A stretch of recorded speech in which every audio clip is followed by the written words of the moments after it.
Di episode Monday Night Raw hari ini kita menyaksikan bersama The Return, kembalinya karakter Nikki Cross dengan mengganggu match akhir di main event. Juga bagaimana intrik dari The Miz, Dexter Lumis dan Johnny Gargano yang menuntut The Miz untuk mengatakan the truth yang sebenarnya, bukan R-Truth ya yang datang ketika disebut truth. Jadi sepertinya ada sesuatu yang disembunyikan The Miz nih selama Dexter Lumis mengganggunya. Jadi mungkin kita akan bahas aja ya di video kali ini di Gulat Review. Openingnya langsung disajikan Judgment Day yang datang lengkap dan mereka berpromo di sini. Intinya mereka merasa mereka yang memimpin Monday Night Raw, menjalankan Monday Night Raw dan mendominasi divisi yang ada di WWE, dan juga sedikit mengejek bagaimana AJ Styles dikalahkan oleh Dominic Mysterio. Promo Dominic yang menarik di sini adalah kalimatnya yang bilang kalau I'm the generation of Eddie Guerrero. No. Eddie Guerrero is the generation of Dominic Mysterio. Ini pasti membuat semua fans langsung ngebu dan bersorak marah ya dengan apa yang dikatakan oleh Dominic yang disrespect the legendary Eddie Guerrero. Dan ini menurut saya perlahan Dominic semakin lama semakin berkembang lah skill untuk mic-nya, dan juga bisa sedikit meyakinkan fans lah ya dengan kemampuannya terutama di promo, karena memang beberapa belakangan ini kita tahu di awal-awal si Dominic promonya agak kurang oke lah menurut saya, sampai akhirnya di sini dengan kalimat itu cukup kuat, cukup strong, membuat penonton bersorak bukan karena kemampuannya yang tidak bagus, kualitasnya yang tidak bagus, tetapi karena apa yang dia ucapkan dengan intonasi dan karakter yang dia perankan. Kemudian muncullah di OC ada AJ Styles, Gallows, dan Anderson, dan sedikit counter apa yang mereka bilang, dan AJ Styles menekankan kalau Dominic Mysterio bukan the generation of Eddie Guerrero, tetapi this generation of James Ellsworth. Teman-teman kalau tahu tahun 2016, tahun 2017 lah ya, James Ellsworth itu yang kocak lah ya karakternya ya, waktu storyline waktu Dean Ambrose sama AJ Styles waktu itu. Lanjut lagi adalah langsung di sini Karl Anderson minta Finn Balor itu diam, mari kita bertarung. Akhirnya Finn Balor bertarung melawan Karl Anderson untuk jadi opening match di sini. Banyak beberapa spotlight yang kita dapatkan dalam match ini menurut saya cukup oke juga. Tetapi yang jadi bahan perbincangan adalah di mana Rhea Ripley, cewek, dia body slam Luke Gallows, guys. Ini sempat diulang beberapa segmen kemudian bagaimana seorang Rhea Ripley mampu mengangkat seorang yang cukup besar ya, raksasa juga kita bisa bilang ya, dan dibanting begitu di bawah ring. Gak ada yang expect hal tersebut, dan Rhea Ripley seketika menjadi lebih dominan untuk segmen mereka ini. Dan menariknya cerita ini lanjut lagi di mana AJ Styles, Gallows, dan Anderson itu mencari cara bagaimana ngatasin Rhea Ripley ini, sampai Gallows mau nyusul juga, dia kena low blow juga. FYI pertandingan itu dimenangkan oleh Finn Balor, di mana Gallows itu di low blow oleh Rhea Ripley. Jadi misi ataupun cerita di sini di mana di OC harus cari cara untuk mengatasi Rhea Ripley. Jelas mereka kurang orang nih, 4 lawan 3. Ini menurut saya, dan sepertinya akan ada tambahan orang baru, yaitu pergulat wanita yang akan melengkapi di OC biar bisa mengamankan Rhea Ripley lah ya untuk match mereka di Crown Jewel. Siapa itu? Belum tahu. Mungkin teman-teman sudah baca rumor siapa orangnya, mungkin bisa di komen di bawah ya. Lanjut lagi ada sebuah backstage segmen ya, di mana Johnny Gargano bilang ke The Miz kalau sebenarnya dia tahu nih apa dibalik semua masalahnya Dexter Lumis dan The Miz. Dan Johnny Gargano bilang The Miz coba jujur sama orang gitu, sama semua orang, sama penonton ini, semua orang yang tahu cerita ini, jangan merasa jadi korban. Berarti dari sekian segmen yang mereka lakukan ya untuk kejujuran The Miz ini, Berarti ada suatu hal, ada hal yang ditutup-tutupi oleh The Miz, yang dimana kalau dia buka, mungkin jadi tahu yang salah di sini Dexter atau Miz. Dan mungkin dapat juga alasan kenapa Dexter selama ini mengejar The Miz. Bisa jadi di masa lalu The Miz ada masalah, atau mungkin The Miz melakukan suatu hal yang membuat Dexter seperti ini. Nah, the truth ini, kejujuran ataupun fakta yang harus diungkap ini masih akan jadi rahasia. Dan di episode Monday Night Raw ini ditekankan banget kalau The Miz ini harus ngungkapin nyataan yang sebenarnya. Yang lucu juga ketika The Miz bersikeras the truth, tiba-tiba ada datang R-Truth dan lawak juga mereka bertanding di sini.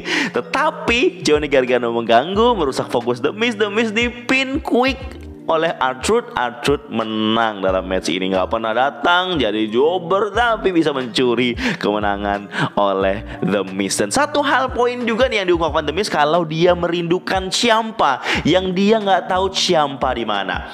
Tapi Johnny Gargano bilang kalau Ciampa ada, dia lagi cedera, katanya gitu.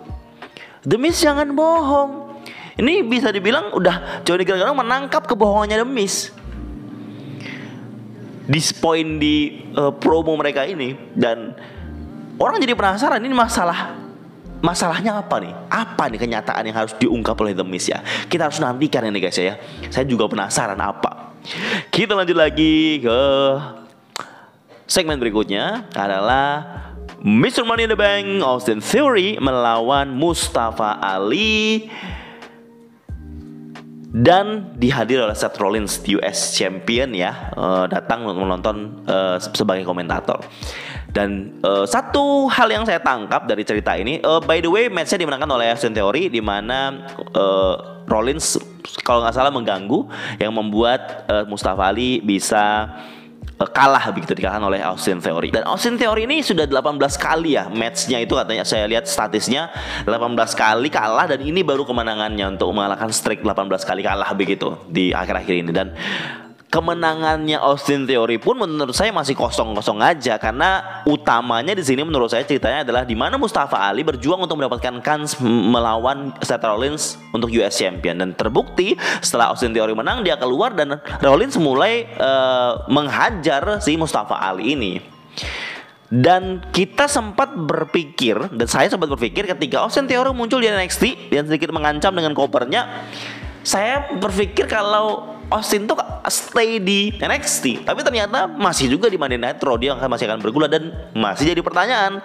Dan kemungkinan ada lebih daripada satu gitu ya. Dia bisa cash in Universal atau WWE, dia bisa cash in NXT juga. Nah, apa champion akan dia pilih masih jadi pertanyaan. Mungkin WWE juga masih bingung ya, masih belum ada rencana untuk kapan cash in untuk storyline cash in-nya Theory. Karena momennya menurut saya udah lewat ya. Momen tinggi, momen puncaknya Theory untuk cash in itu udah lewat menurut saya. Harusnya di SummerSlam kemarin bisa jadi momen yang oke, tapi ya mungkin sudah direncanakan suatu ya. Lanjut lagi adalah Omos muncul, semakin memantapkan dengan promonya MVP yang bilang Omos lebih buas lah, lebih besar daripada Monster of All Monster, Braun Strowman. Dia mengalahkan 4 pegulat pendek-pendek. Memang kayaknya dipilih banget yang pendek-pendek ya, biar kelihatan signifikan perbedaannya Omos dengan orang-orang. Ini ada 4 orang. Terus sedikit WWE memberikan selamat kepada The Rock yang sukses dengan film Black Adam-nya. Buat teman-teman sudah pernah nonton atau belum nih? Saya belum ya. Mungkin nunggu di Disney, di Netflix mungkin ya, atau di HBO Max, tunggu aja. Lanjut lagi adalah matchnya Elias melawan Chad Gable. Jadi Elias tuh muncul dengan Matt Riddle di belakang. Jadi Matt Riddle masih bawa gendangnya itu, dan Elias ini masih karakter face ya.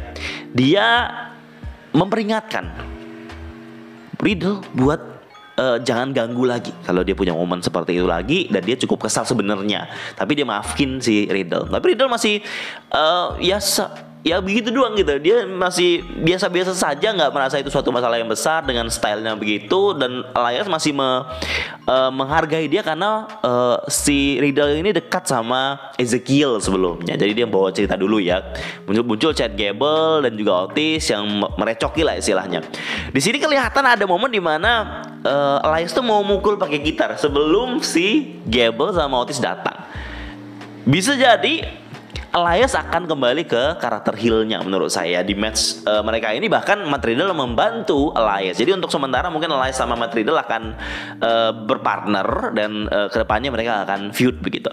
Lanjut lagi adalah highlight untuk karakter baru Baron Corbin yang ditemani oleh JBL yang menjuluki Baron Corbin dengan gimmick ini adalah the modern day wrestling god.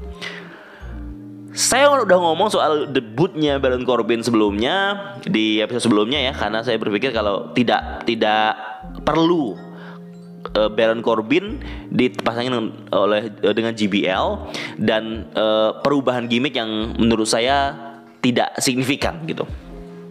Tapi banyak orang yang menganggap dan juga banyak fans yang merasa ini bisa jadi sebuah hal baru untuk nge-push Baron Corbin, dan orang banyak juga yang melihat kalau ini hal bagus ya, dimana JBL dipasangkan di sini untuk membuat kelas atau levelnya Baron Corbin itu di atas gitu ya. Karena kalau ada legend yang mendampingi sebagai manajer di sini dengan karakter heel-nya JBL ini, itu kayak mengelevate gitu loh, menaikkan level cukup tinggi untuk karakter pegulat ataupun yang dalam hal ini Baron Corbin ya di episode Monday Night Raw ini. Tapi masih belum cukup membuktikan menurut saya. Butuh waktu untuk WWE dan juga JBL sama Baron Corbin untuk bisa meyakinkan para fans kalau mereka sebuah perubahan gimmick yang worth it gitu.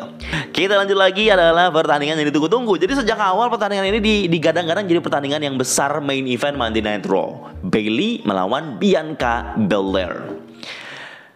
Dan saya cukup senang dengan kemenangan Bayley, tapi saya cukup kecewa dengan cara Bayley menang. Dan kayaknya tidak memuaskan karena tidak ada selebrasi yang pas lah ya menurut. Kemenangannya Bayley karena ada gangguan dari The Return of Nikki Cross. Gak ada lagi Nikki superhero ASH, gak ada lagi. Yang ada adalah Nikki Cross yang baru. Dia mulai di sini, dia datang tiba-tiba menyerang semuanya, menyerang wasit juga. Wasit sempat pingsan, terus Nikki menyerang Bianca. Ini buat Bayley jadi bisa pin. Bayley menang, tapi Bayley belum selebrasi, langsung diganggu lagi oleh Nikki Cross. Nikki Cross dengan karakter yang sebelumnya yang saya suka ya, terutama saya suka banget Nikki Cross yang karakter sebelum ASH ini, tapi dia nggak dapat push yang sesuai lah dengan kemampuan dia. Mudah-mudahan dengan dia mengganggu main event ini adalah cara WWE untuk kembali memperkenalkan karakter Nikki Cross yang sebelumnya better, malah lebih baik daripada Nikki ASH yang cukup konyol itu menurut saya. Ini eranya bukan era The Vince lagi, ini sekarang adalah eranya Triple H. Ya angin segar lah untuk Women's Division biar lebih fresh gitulah ya dengan kehadiran Nikki Cross. That's it episode Monday Night Raw hari ini teman-teman. Bagaimana pendapatnya? Apakah keren? Apakah biasa saja? Bagaimana pendapat teman-teman juga dengan hasil dari pertandingan yang ada di sini? Bagaimana? Silakan komen di bawah. Thank you.